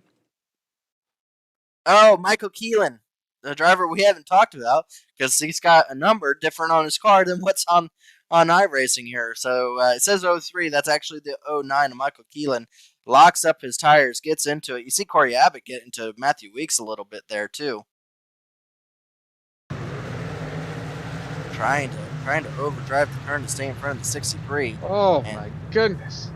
That helped the 63 Look at Jake Roll. Jake Roll just gained a ton of positions. Yeah. And that's a ton of points. And you know what? It was probably due to him looking to the inside of the 09 there that caused the 09 to overdrive the turn and capitalizes it as 09 goes and takes out the first 4 cars in front of him. Van de Sande as well. He's going to find himself. Alex Van de Sande in 5th position now. 5th place. Oh he still has a shot at this. If he gets a really good restart, he can find himself in some clear air. You said he was out of it. You said he was out of it. He was in 11th position. He's in 5th place. Still has a easy shot at this. Oh, the way these drivers are racing, absolutely. Look, that hole just opened up. He was just sailing right through, following Jake Roll. And, you know, I mean, it's bad for him points-wise because Jake Roll is ahead of him now, and he's not, you know, ahead of Jake Roll. Well, Jake has been basically in the back of the pack most of the night, you know, outside the top 10, really. But still, he's back in the top 5. Alex Van de Sande. Oh my goodness! This race is making my head light. It's just so chaotic, absolute chaos going on the racetrack. Absolute chaos, as you see. I mean, Crump just gets destroyed out there from all those incidents. I mean, still getting hit. I mean, he got hit in about every panel on the truck there. That blew the engine. Actually, that contact there with the 47 there. If Sam Batweld, unfortunate for him, that blew his engine with Scott Crump. But yeah, I mean, this sets up. They are gonna give a couple of those positions back. So I guess the. Oh yeah! Wow. Van de Sande's back in 8th now. Some of those positions had to be given back due to some of the drivers were not actually involved in the wreck, and they had only slowed down, not even to a complete stop. So that puts a few drivers back in front of Alex Van der Sande. A little bit more difficult for Alex Van der Sande to get back up there. Might be a little bit too far. 5th position was definitely doable. 8th position, a little harder to do. Absolutely. I mean, Jake Roll's still going to be sitting there in 4th position. He didn't lose any spots there from anybody else, I don't believe. Michael Keelan, who was the one that started that incident, will have a tally against him, but will still keep his position. Now finds himself in the 5th position. And Ethan Burrell in 6th position. Let me read you this top 5. Ray Bracey, Matthew Weeks, Corey Abbott, Jake Roll, Michael Keelan. What? 20 laps to go. There's no way. There's no way. There's no way 20 laps ago I would have said that this was going to be the top 5. I wouldn't have guessed it either. No, absolutely not. I mean, an absolute turn of events here. And I mean, we probably ran 15 laps now. Since we've got the 10 to go signal, at least 15 laps. So, I mean, these drivers are giving it their all here. I mean, they see an opportunity, they're going to take that opportunity to the fullest. And now that they don't have a complete road course ringer out front, again, still it's still game on here for these front 4. I mean, you know, Jake Roll, the points leader there, is going to be sitting at 4th. You know, he's had a tough race. He's been outside the top 10 for basically most of the night. Found his way inside the top 10 towards the end, thanks to all these cautions. And, you know, he's there in 4th. He's really got a great opportunity to gain some really good points here towards the end, especially since his main championship rival at the moment, R.C. Anderson, isn't present here in the race. Yeah, I would have thought he was going to lose a lot of position, especially when you saw him get in contact, being spun around on track. Definitely would not think he would have a shot to get a top 3 here, and maybe even a shot at the win before it's all said and done. As the pace car is going to be coming around again, the back straightaway here, and then we'll be going for. Is this the final restart, David? This is. This is our last attempt at a restart, our last attempt at the green-white checker. This is it. This will be our final restart here at Tsukuba. Well, the nerves can't be any better for Ray Bracey.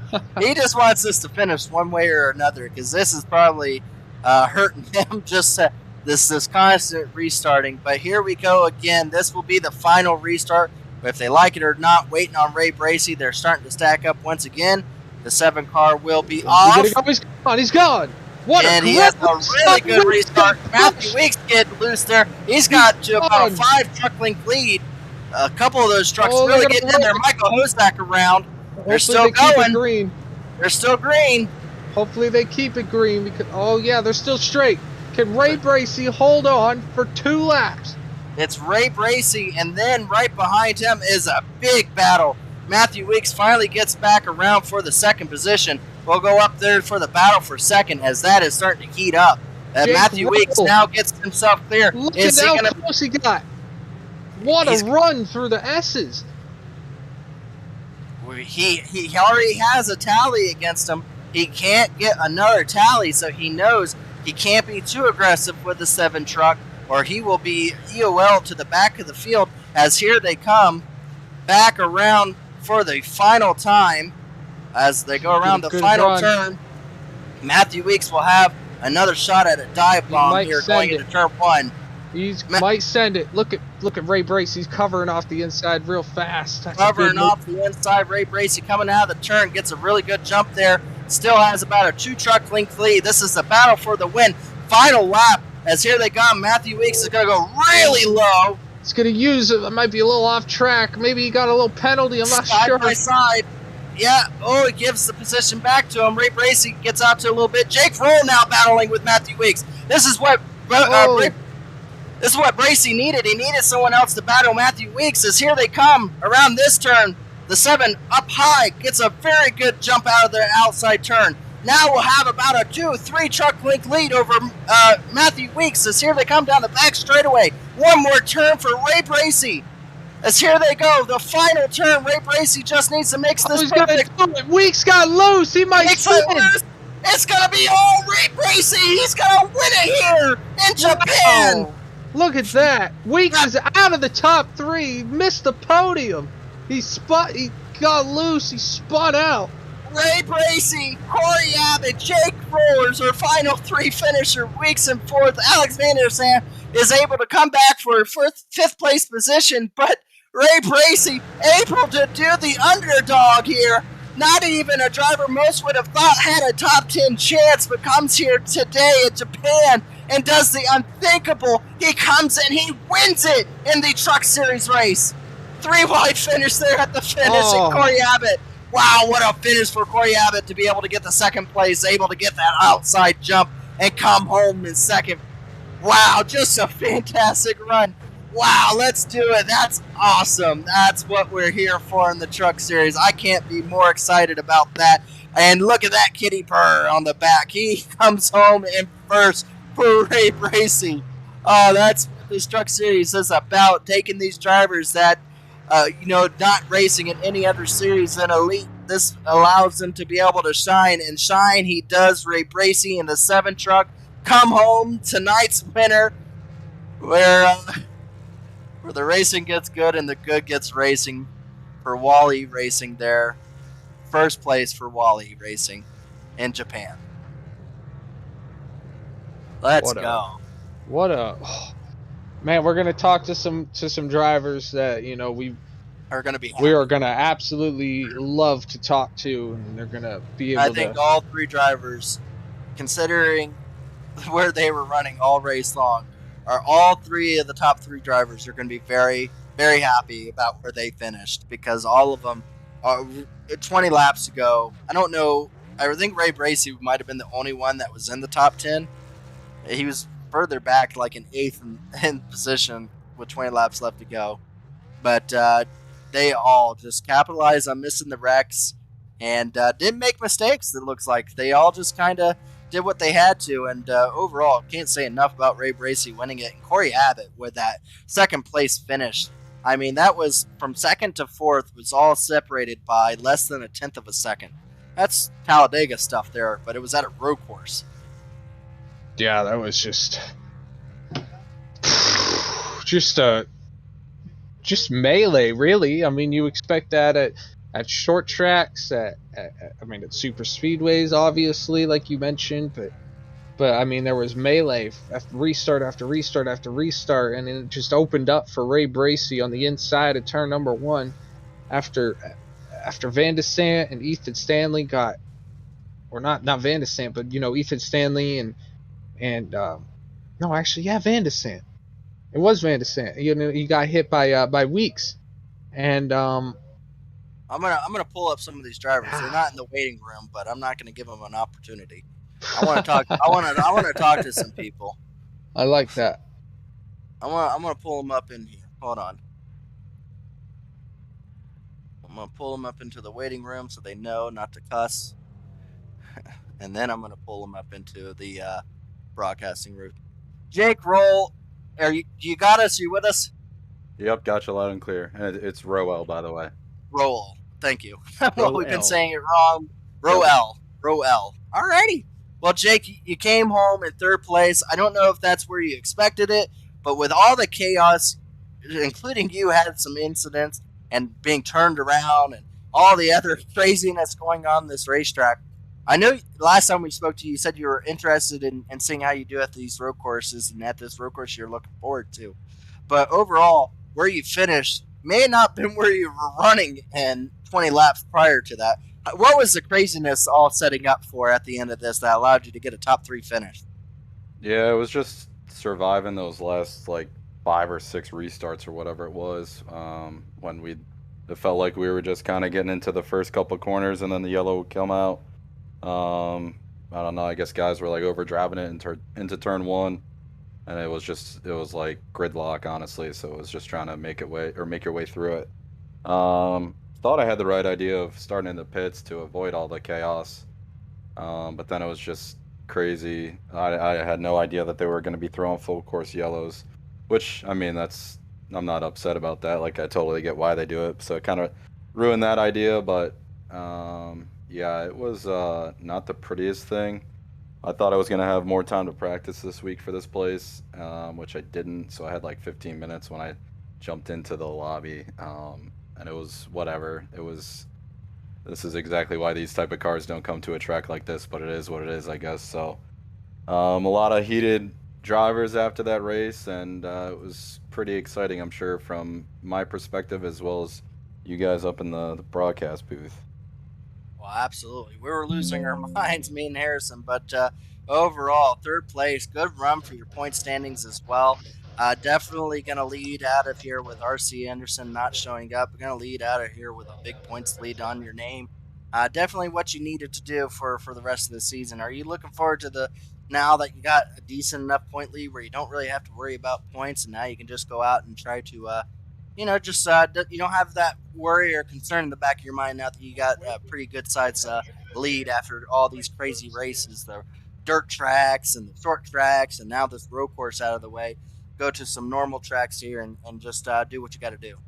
Yeah, I think it's going to be a lot better. I just think it was crazy for everybody.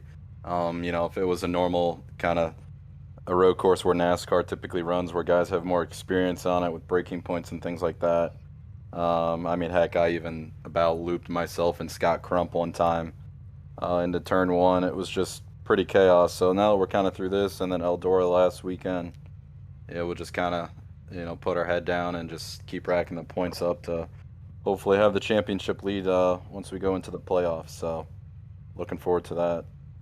You'll have 2 shots to be able to talk to us again next week at Nashville, as we'll have back-to-back race at Nashville Fairground. We're going to give it over to you to give your thank yous and shout-outs and overall good third-place finish for you.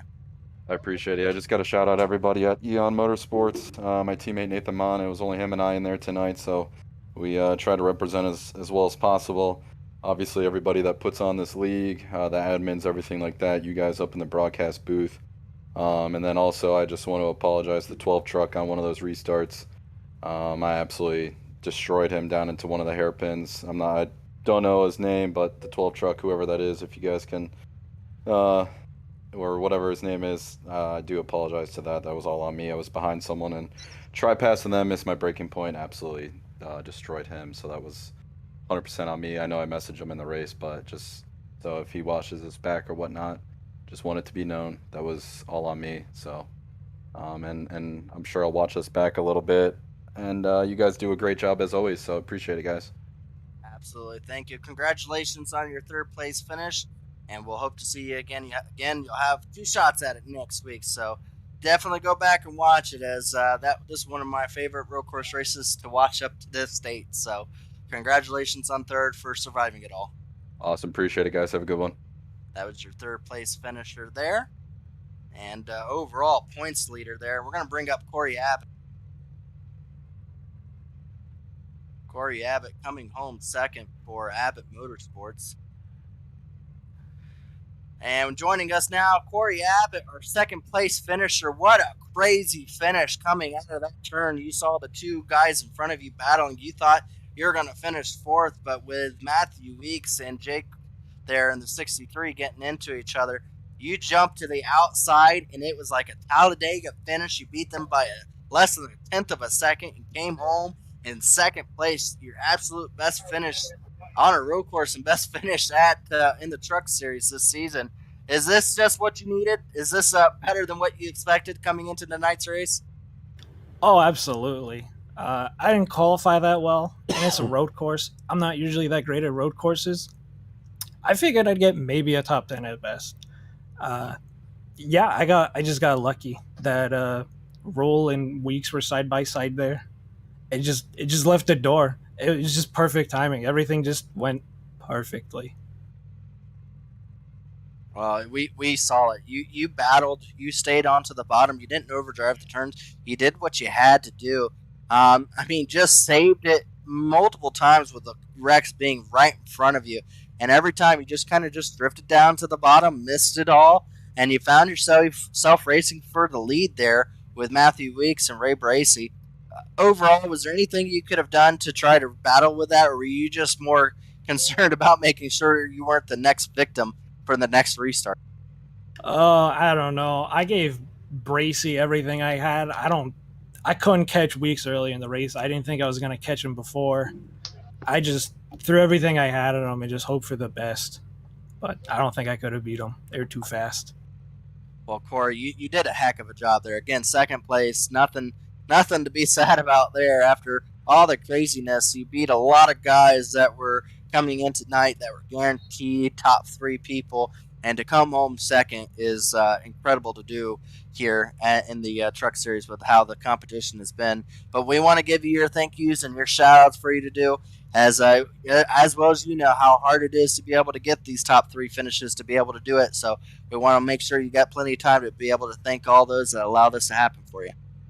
Yeah, I got to thank the Abbott Motorsports guys, Sean Ryan, teaching me how to get around this joint like an hour before the race. I had no idea what I was doing. I was freaking out, and he sat down, walked me through it.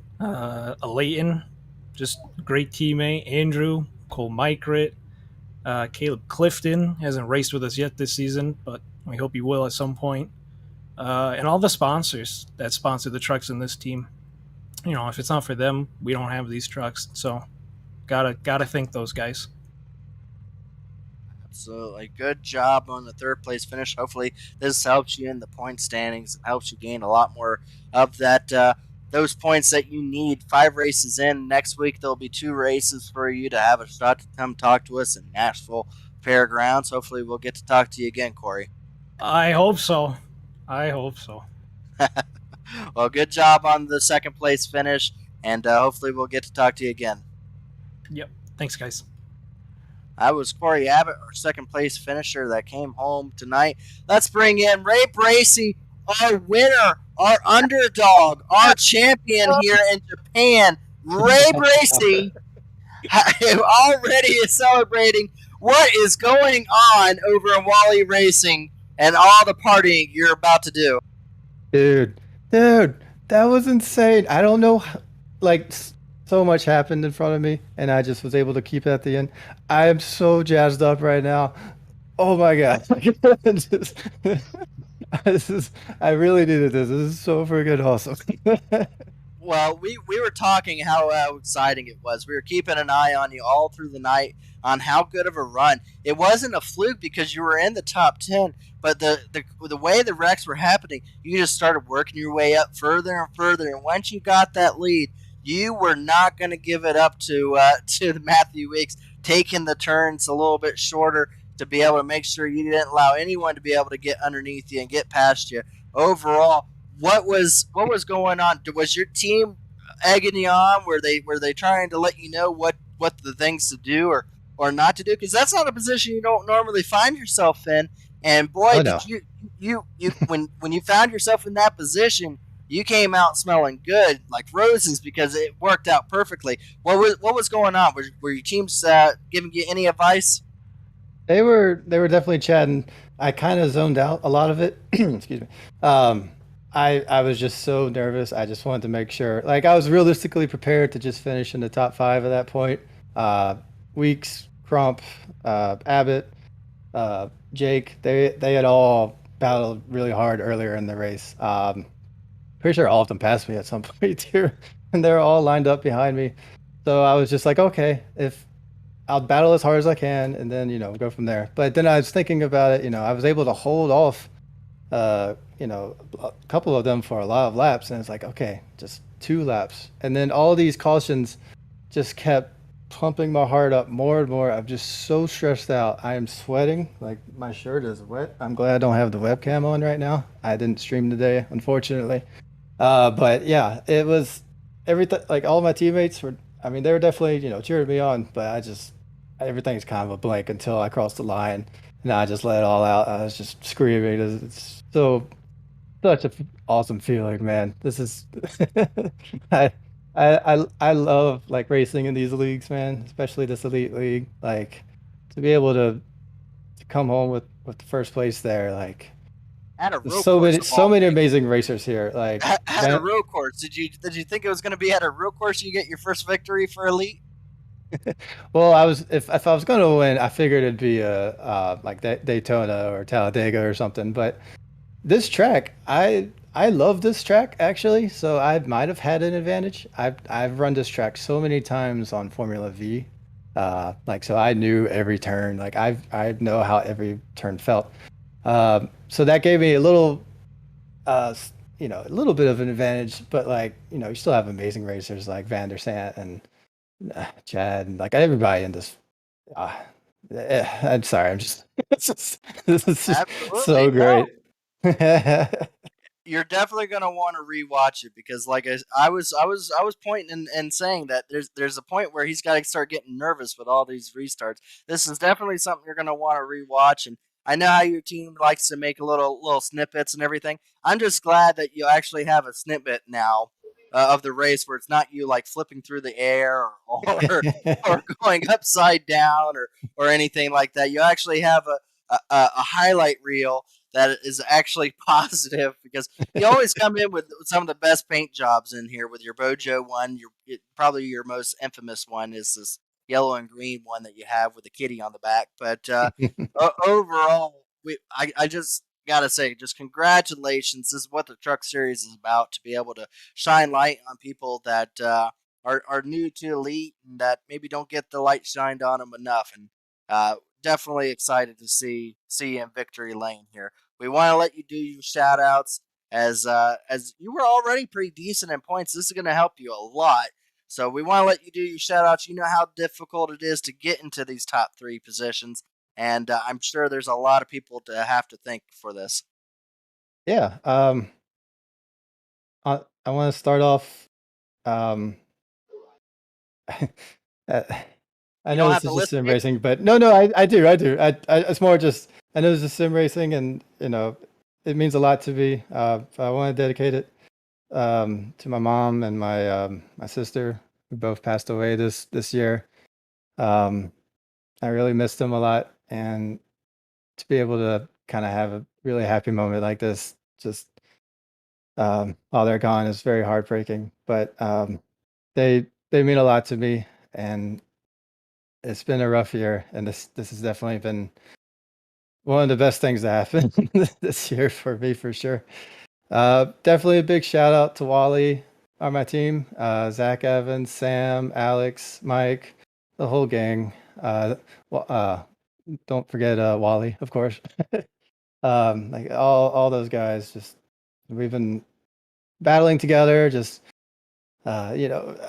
we would look at the replays every now and then, and this is finally a race where I can actually watch a whole lot of it and be mostly one of us actually on the broadcast, because one of us is finally in the top 10 most of the time. Big shout out just to them, to my wife, who deals with me sim racing Sunday nights. she just had surgery, so she's doing well. And yeah, big shout out to all the people I raced with today. A lot of respect. I've had a lot of respect for them all year that I've joined Elite. Definitely some really talented people here. I'm just glad to be able to get one of these W's. That's really it, man. It's just a great feeling. Elite. I love these sim leagues. Elite League is really great. Sorry, my paint scheme didn't have the banner set up. I can fix that, but No worries, no worries. Well, like I said, you'll have to let us know how many times you rewatch this race by the next week. We want to know how many it goes up to, because I remember my first wins in iRacing, and I would rewatch the broadcast about 3 or 4 times and just go back and relive this moment. So this is going to be a wonderful moment for you to have to cherish, and hopefully it's something that you can build upon. We want to see you more often here in the top 3 and come talk to us. We for iRacers that we get talking to the same people over and over that may get used to it into the front. They just I don't say they lose the love of it, but there's nothing like the first victory for winning an Elite. And both Harris and I had gotten to experience that, and there's nothing better than the first victory. And hopefully you get to keep that love and that interest in racing and sim racing and here in Elite, and we get to see more of it. Yeah, I'm glad. I just love iRacing. It allows me to take my childhood dream and become like I get to actually do a little bit of it. It's a great thing, iRacing, and having people like you guys broadcast these kind of things. It's just really fun. I really appreciate all of it. Well, congratulations on your victory. We're going to go ahead and let you go. We're going to let you celebrate with your team and then go back and rewatch it. And yeah, thanks, man. Overall, good run. And this doesn't lock you into this chase, but it definitely gives you a big chance of making the chase now, as that will definitely help. I've had to miss a few races for things, but like I'm hoping from now on I'll be able to stay more consistent. Hopefully I can catch back up, maybe make a playoff thing if possible, but we'll see. Well, we look forward to seeing how it all turns out for you. Congratulations, Ray Brixi, our tonight's winner here in Japan, and you're an elite winner. Hell yeah! Thank you, guys. All right, that was our winner there, Ray Brixi. That was an exciting run there. That was an exciting finish. That was just overall probably one of the best road course races I've ever seen, Harrison. What would you say? Yeah. I mean, absolutely. I mean, these guys just they gave it their all tonight. They gave absolutely 110% of what they had, and a lot of action, a lot of drama towards the end.